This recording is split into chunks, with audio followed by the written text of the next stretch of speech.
the girl who bought her parents a car at 19?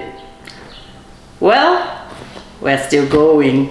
Now, the next story is maybe more serious, because in this story, I'm talking about when God wants your attention.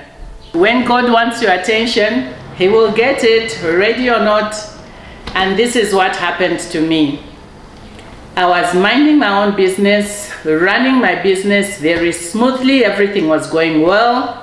I have 4 children, 2 girls and twin boys, and everything was going okay. Before I knew it, my business just started failing. I didn't change anything. I wasn't doing anything wrong. And my business just was not working anymore. So I was thinking, God, what's going on? Hello, this is me, your child, your beloved Unique. But still, things kept on going wrong. So when a friend of mine came to ask if she could use one of my vehicles, I was skeptical because the insurance on that second car had just run out. And I was thinking, should anything happen with the way things are going in my life right now, I will not be able to replace it. So I said no. Eventually I said okay, and she took the car and she went. And yes, you guessed it. What happened? She got involved in a bad accident. Fortunately, she survived, but the car was totally written off. So now I got the story. I was sad, but I was grateful that she survived, and I still had the one car that I could use. So life continued. Then my 2 daughters were in boarding school in another town in Ndola, so I needed every once in a while to go and see them. I was not doing so well now, but I still needed to travel to go and see the girls. So that week, the insurance on the car, the only car that I had, yes, also ran out. So now I was thinking, okay, do I risk it? What do? I don't have money to pay the comprehensive insurance I need. And I still need to go and see the girls and take them the much needed supplies. So I said, oh, but I'm a careful driver. I'll manage. I'll go slowly. I'll be very careful. And so I took off for the Copperbelt. It's a 4 or 5 hour drive. I went, got to the Copperbelt, no problem. Then my elder brother called and said, oh, I hear you are in town. I said, yeah. He says, look, I have some errands to run. I would like my driver to do those errands. So how about you let him take your small car and you take my car to go and visit the girls? I was like, yeah, sure. Who doesn't want to post in a big car? So I said, okay, just bring the car. So my brother came, brought the car, we exchanged, and the following day I went to the boarding school to see my daughters. We had a good time. We spent time together, gave them the supplies, and I went back to the farm where my mother is, where I was staying, because the farm is about 10 kilometers from where my elder brother was living then. So then I decided, okay, I need to go back the very next day because I still had a few things I wanted to do while in Lusaka. So I called my brother and told him, look, if possible, please let me have the car first thing in the morning. I would like to start off. And my brother was like, sure. So next day I waited. My brother didn't pitch, his driver didn't pick. Second day I waited. None of them pitched. I was now beginning to have, that sinking feeling you have that maybe things are not so well, especially, when things haven't been going well for you. So I waited. Then the next day when he came in a different car, not in my car. So now that for me was confirmation that something was up. So I said, okay, what is going on?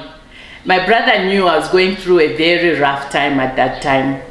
So when I saw him looking so miserable, I started laughing. And when I started laughing, my brother panicked. He thought, oh my God, she's losing it. It's too much for her. But that was not the case. I was laughing not because I was happy, but I was laughing because I was talking to God now. I was like, okay, God, so you want me to walk? I will walk. So I'm like, don't worry. So what has happened to my car? Eventually he explained, no, the driver, because my car was a bit new, so the driver got carried away with the speed and he failed to negotiate a corner. He rode 3 times. By the grace of God, he too survived, but my car didn't. So I said, okay. So my brother says, look, I can give you one of my cars to go with to Lusaka. I said, look, I'm not doing so good right now. So having a big car doesn't save me. I will not be able to manage. It's okay. God, you have my attention. So I got on a bus the following day and went back to Lusaka.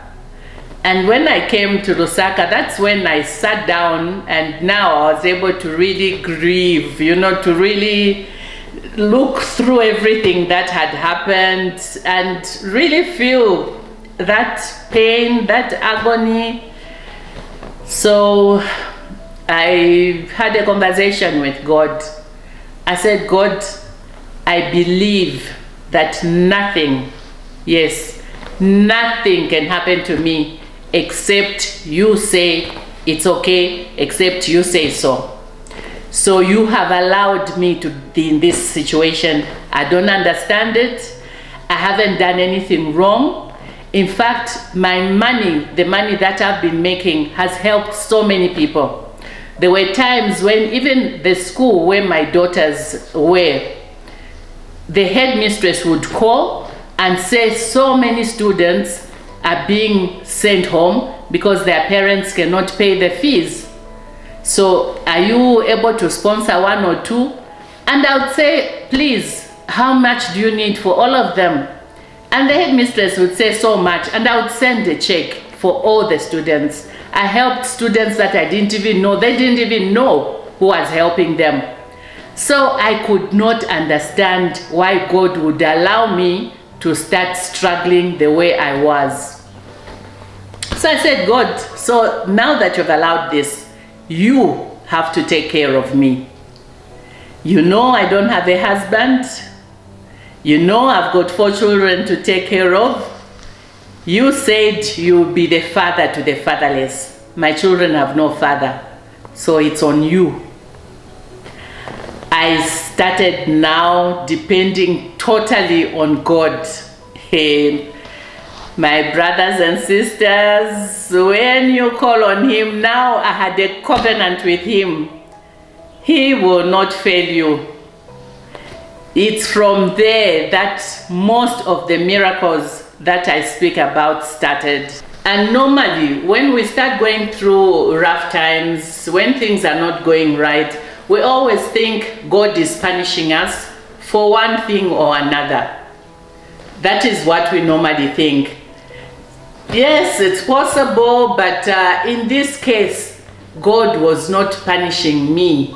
Because after I suffered so much, I went to look for the Bible, and I sat with the Bible and looked for the book of Job. I read the entire book because my question was, why would something bad happen to someone good? And I thought Job's book would provide clarity for me. I read it right through, and yes, it helped me. So what I know is that God will get your attention, not to punish you, but sometimes just to allow you to have a closer, a more intimate relationship with him. Because yes, I was still a Christian as I was doing all my businesses and making all that money, but I was not at a level that I am now after going through what I went through. After God got my attention, I realized that, I really don't need anyone or anything else. God alone is enough, and He has been enough. Once I got that, I was like, yes, God. It was a light bulb moment for me, and I was so happy. So now I don't have to look anywhere else. Whatever I need, God is able to provide for me, and He can do the same for you. All you need to do, don't wait for Him to bring you to your knees like He did with me. Start seeking Him right now.